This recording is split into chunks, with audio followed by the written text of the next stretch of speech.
que es la tercera, la intensidad de los evangelios y de la primera lectura en cuanto a los temas, obviamente es más profunda que la primera semana, porque debemos estar confiados de que Dios, por su gracia, nos va haciendo avanzar. Es así que el día lunes predicábamos porque el evangelio nos llamaba la atención sobre 3 palabras claves. Una era evangelio, otra era profecía y otra era esperanza. El martes se hablaba de un tema muy delicado, del perdón. Ayer hablábamos de otro tema demasiado delicado, que era la ley, y decíamos, si quitamos la ley de Dios, mejor dicho, si quitamos a Dios de las escuelas, decía, como ya los hemos quitado, quedan agresiones, bullying, profesores que no creen en nada, materias puramente informativas y nada formativas. Si quitamos a Dios de los hospitales, queda el aborto y la eutanasia, como lo vemos en muchos países del norte. Si quitamos a Dios de los poderes que manejan los países, pues vemos corrupción y todo se va malogrando. Puedo poner a todas las instituciones, hasta la familia. Si quitamos a Dios de las familias, ¿qué tenemos? Solamente tenemos desconocidos, egoístas, individualistas, frívolos. Eso es quitar a Dios del ser humano. Y entonces hoy día, una de las cosas más importantes de esta cuaresma se nos dice hoy día, se nos enseña a hacer buenos diagnósticos. Porque uno termina en realidad endureciéndose por el pecado. Entonces es el día jueves antes del viernes de la tercera semana, porque siempre es, mañana se darán cuenta que el tinte de la meditación o del evangelio, ¿por qué no decirlo así mejor? El tinte del evangelio es siempre penitencial porque es viernes. Entonces, en realidad, nos permite este evangelio hacer un diagnóstico con un par de preguntitas. ¿Por qué a veces hay cosas que sabemos que no están bien y sin embargo tardamos en corregirlas o simplemente buscamos justificaciones? Hablo de cualquier aspecto de tu vida y de mi vida, porque todos tenemos pecados, todos tenemos miseria y Dios lo sabe. Y la otra pregunta es ¿por qué uno se endurece y se hace resistente a las llamadas de Dios en nuestras vidas? Es así, de alguna u otra manera, aunque sea por el carácter, aunque el carácter cuando mejora, mejoran muchas cosas en la vida de cada uno de nosotros. Ya en la primera lectura, el profeta Jeremías, el día de hoy, nos responde a esta pregunta y nos dice que no endurezcamos básicamente por 3 motivos. Primero, ese pueblo nos enseña que no debemos endurecer el corazón, porque ese pueblo en realidad endureció su corazón porque no escuchaba, ni prestaron oídos a los profetas del Señor. No escuchaba, miren bien, miren esa trilogía que nos da la primera lectura. No escuchaba, no quería escuchar, no le daba la gana, era muy soberbio. El que no escucha es impaciente y soberbio, mejor dicho, soberbio e impaciente. Segundo, caminaron según sus ideas. ¿Vieron cómo la soberbia va minando en nosotros para querer ser como lo que le vendió el demonio a Eva? Serás como dioses o como un dios.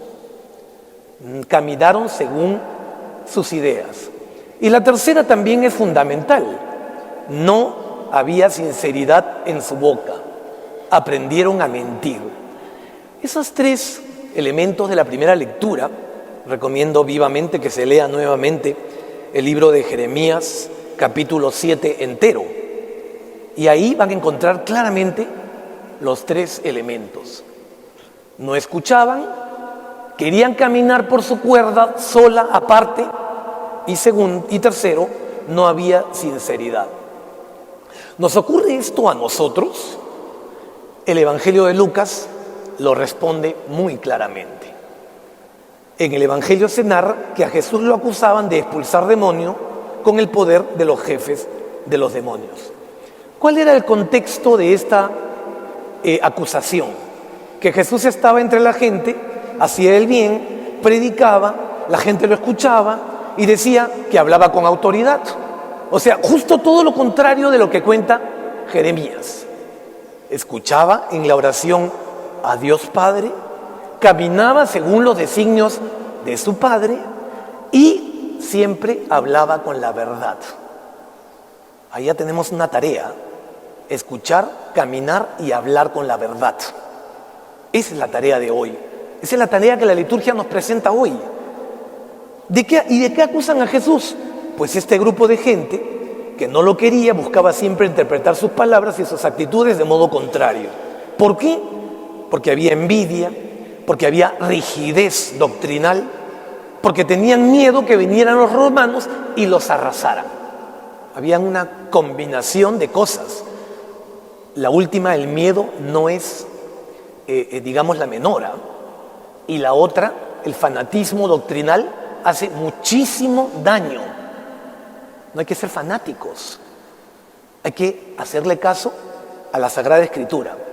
Y cuando el Papa habla, hay que hacerle caso al Papa. El que no le hace caso al Papa, porque un santo dijo, quiere decir que es un fanático. Y el fanatismo hace un daño terrible a la Iglesia. El Papa enseña ex cátedra. Los obispos enseñan bajo la guía del Papa. Hay que obedecerles. ¿De qué se trata todo esto? Estos fariseos querían dinamitar la autoridad moral de Jesús, de desprestigiarlo, recurriendo incluso a la calumnia, como es este caso. Eso pasa hoy día, 2000 años después. ¿A qué me refiero? A una facción de la Iglesia Católica que quiere desconocer la autoridad del Papa. Hablo específicamente de la Iglesia alemana. Todos se darán cuenta o habrán leído algo que está pasando en Alemania. Pues los obispos han hecho un sínodo, han concluido lo que les ha dado la gana y ahora quieren que ese sínodo, que esas conclusiones se universalicen, haciendo caso omiso a la Iglesia Universal. Bien.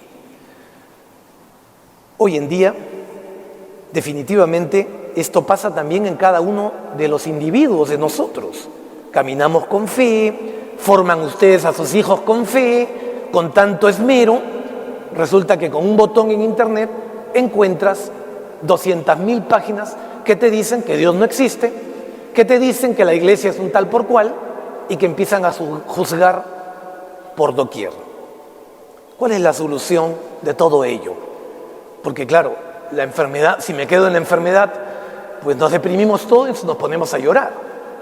Pero la solución está en dos palabras que quiero que sea la segunda enseñanza del día de hoy. La primera, discernimiento. En realidad, el demonio trata siempre de engañarnos, de conducirnos, de hacer que elijamos un camino equivocado. Por eso es necesario el discernimiento. Si el demonio hacía estas cosas con Jesús, ¿qué no hará con nosotros? Eso es lo que me preguntaba yo en la mañana. Debemos saber discernir las situaciones. ¿Qué significa esto? En realidad, ¿qué cosa es de Dios? ¿Qué cosa no es de Dios? Esto viene del Espíritu Santo, esto viene del maligno. Y así separar la paja del trigo. ¿De dónde viene esto? Esa es la pregunta que tenemos que hacernos nosotros. Muchas veces te vas a responder de mi naturaleza, de mis heridas, de mis resentimientos. Bueno, ya sabes en qué trabajar. Pero hay otras cosas y otras veces y ocasiones en que te vas a responder, oye, esto viene claramente del demonio. No es que el demonio está en otras personas, sino que él tienta a los otros también para que las cosas a veces salgan torcidas. Y la otra pregunta es, ¿dónde está el origen de esta opinión, de esta idea, de este fenómeno, de estas cosas? Primera palabra clave entonces, como remedio el día de hoy, discernimiento. Segunda palabra, nos las da el Evangelio en el último párrafo. Dice, Cuando un hombre fuerte y bien armado custodia su palacio, sus bienes están seguros. Pero si viene otro más fuerte, ¿cuál es la palabra? Vigilancia. Porque el enemigo puede llegar y puede empezar a hablarnos y resulta que nosotros aceptamos los diálogos sin ningún problema, los pensamientos, las ideas. Pensamos que sí podemos controlar todo lo que se nos viene en la mente y resulta que llega el momento que ya perdimos el control absoluto de todo y ya no manejamos nada, ya no depende de nosotros. Para ello, mucha oración. ¿Qué puede ocurrir luego? Que empecemos a querer tranquilizar nuestra conciencia, anestesiándola. Cuando el mal espíritu logra anestesiar tu conciencia, se puede hablar de una verdadera victoria. Te quebró el brazo. El espíritu del mal te quebró el brazo, te ganó la batalla.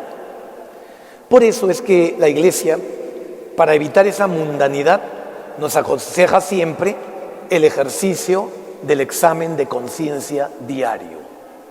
Ese es fundamental, está en el catecismo. Un examen de conciencia diario.